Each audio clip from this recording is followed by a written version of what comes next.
नमस्कार साथियों, एक बार फिर आप सभी का स्वागत है। निपुण भारत मिशन के अंतर्गत शिक्षकों के क्षमता वृद्धि या क्षमता संवर्धन से संबंधित प्रशिक्षण गतिमान है। उसी के क्रम में अभी तक आप इसके 7 कोर्स पूरे कर चुके हैं। तो ये 8वां कोर्स है, भाषा की कक्षा कैसी हो। इसी की प्रश्नोत्तरी हम इस वीडियो में देखेंगे। इसमें कुल 10 प्रश्न हैं और प्रश्न बार बार परिवर्तित आगे पीछे होकर आते हैं, इसलिए आप वीडियो को पूरे ध्यान से और अंत तक देखें और इन प्रश्नों को आप अच्छी तरह से कंठस्थ कर लें, तभी आप अपनी प्रश्नोत्तरी को कर पाएंगे।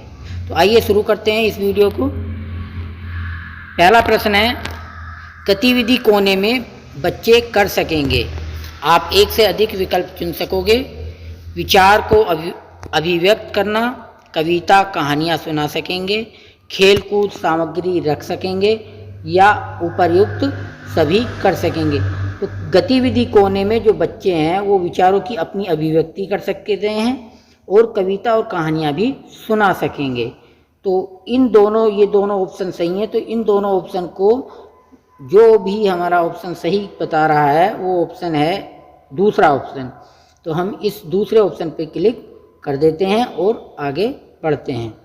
अगला प्रश्न है, भाषा विकास हेतु बुनियादी स्तर पर बोलने के कौशल के विकास हेतु निम्नलिखित में क्या आवश्यक नहीं है। देखिए, नेगेटिव प्रश्न है कि क्या आवश्यक नहीं है। तो इसमें पहला है ऑप्शन है बच्चों से प्रश्न पूछना, दूसरा है चित्रों कथा पर बातचीत करना, और जो तीसरा ऑप्शन है चित्र पाठ पर चर्चा, और चौथा ऑप्शन है चित्र बनाने में को कहना। तो भाषा विकास के लिए देखिए प्रश्न पूछने का भी बड़ा योगदान रहता है। चित्र कथा पर जितनी ज़्यादा बातचीत करते हैं वो भी बहुत महत्वपूर्ण है, और चित्र पाठ पर चर्चा करना भी बहुत महत्वपूर्ण है। चित्र बनाने को कहना ये इतना महत्वपूर्ण नहीं है। तो हम इसके चौथे ऑप्शन पे क्लिक कर देंगे। हमारा जो ये चौथा ऑप्शन है ये इसमें इसका प्रश्न का सही उत्तर होगा, क्योंकि निगेटिव में पूछा है। प्रश्न है, खेल व गतिविधियां किस पुस्तिका में दी गई हैं। तो हमें 3 मॉड्यूल उपलब्ध कराए गए, ध्यान आकर्षण, शिक्षण संग्रह, आधारशिला और समृद्ध। तो ध्यान आकर्षण आप पता ही है, जो बच्चे पिछड़ गए हैं या जिनके लिए रेमेडियल टीचिंग करनी है उनके लिए है। आधारशिला कक्षा 1 और 2 के बच्चों के लिए है, और शिक्षण संग्रह जो है वो खेल और गतिविधियों से संबंधित है, शिक्षण संग्रह। जबकि समृद्ध जो कार्यक्रम है वो अब चल रहा है निपुण भारत के अंतर्गत। इसमें आपको शिक्षकों के लिए जो पुस्तिकाएं प्रदान की गई हैं, तो इसका सही ऑप्शन हो जाएगा ये वाला हमारा शिक्षण संग्रह। तो हम इस पे शिक्षण संग्रह पे क्लिक कर देंगे और आगे बढ़ेंगे। अगला प्रश्न है, भाषा शिक्षण में अभ्यास प्रश्नों का उद्देश्य है। आप एक से अधिक विकल्पों को चुन सकते हैं। पहला ऑप्शन है पाठ की बेहतर समझ, दूसरा भाषाई दक्षता का विकास, और फिर है मूल्यांकन व कक्षा प्रोन्नति, और फिर है विषय वस्तु को रोचक बनाना। तो भाषा शिक्षण में अभ्यास प्रश्नों का उद्देश्य होता है, एक तो पाठ की बेहतर समझ जिससे पैदा हो, हम बार बार प्रश्न करते हैं तो बेहतर समझ हो जाती है। दूसरा होता है भाषाई दक्षता का विकास करना। तो इसके ए और बी दोनों ऑप्शन सही हैं। जो भी हमारा जो विकल्प है ए और बी को सम्मिलित कर रहा है वो हमारा ऑप्शन सही होगा। ए और बी को सम्मिलित कर रहा है हमारा दूसरा ऑप्शन ये। तो हम दूसरे ऑप्शन पे हम जो है इसे क्लिक कर देंगे और आगे बढ़ेंगे। फिर अब बच्चों को जोड़ी में बैठाकर कार्य सौंपने से आपके अनुसार क्या होगा। बच्चे शोर मचाएंगे या कक्षा अस्त व्यस्त होगी, बच्चे रचनात्मक तरीके से सीखेंगे या उपर्युक्त में से कोई नहीं। तो ये तीसरा जो ऑप्शन है बच्चे रचनात्मक तरीके से सीखेंगे, अगर हम बच्चों को जोड़ी में बैठाकर कार्य करें तो वो अवश्य ही बच्चे रचनात्मक तरीके से सीखेंगे। तो इसका हमारा तीसरा ऑप्शन सही है। तीसरे ऑप्शन पे हम क्लिक कर देंगे और आगे बढ़ेंगे।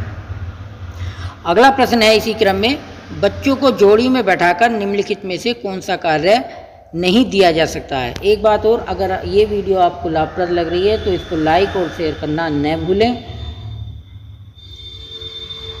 तो ये प्रश्न है, बच्चों को जोड़ी में बैठाकर निम्नलिखित में से कौन सा कार्य नहीं दिया जा सकता है। पहला ऑप्शन है किसी चित्र पर बातचीत करना, कहानी बनाना दूसरा ऑप्शन, और चित्र बनाना तीसरा ऑप्शन, और लिखित परीक्षा चौथा ऑप्शन है। तो इसमें जो है समूह में जो बैठाकर, जोड़ी में बैठाकर लिखित परीक्षा नहीं कराई जा सकती जी। बाकी सारे कार्य कराए जा सकते हैं, चित्र पर बातचीत भी करना, कहानी बनाना भी और चित्र बनाना भी। तो हमारा जो ये चौथा ऑप्शन है इस प्रश्न का सही होगा। लिखित परीक्षा कभी भी समूह में नहीं की जाती है। तो चौथे ऑप्शन पे हम क्लिक कर देंगे। अगला प्रश्न है, भाषा के शिक्षक को किस प्रकार का गृह कार्य अपने विद्यार्थियों को देना चाहिए। पहला ऑप्शन, जिसमें परिवार के सदस्यों से वार्ता कर समस्या समाधान खोजें। गृह कार्य बोझिल नहीं होना चाहिए, मैं ये आप एक तरह से सोचता हूँ। तो इसी के क्रम में दूसरा ऑप्शन है, आकर्षक चित्र बनाने हेतु प्रेरित हो सकें। तीसरा है, श्रुत लेख व नकल कर सकें, और इनमें से कोई नहीं। तो सही उत्तर जो है इसका है, जिसमें परिवार के सदस्यों से वार्ता कर समस्या का समाधान खोजें, अर्थात रोचक गृह कार्य हमें बच्चों को प्रदान करना चाहिए। तो इसका पहला ही ऑप्शन सही हो जाएगा। पहले ऑप्शन पे हम क्लिक कर देंगे और आगे बढ़ेंगे।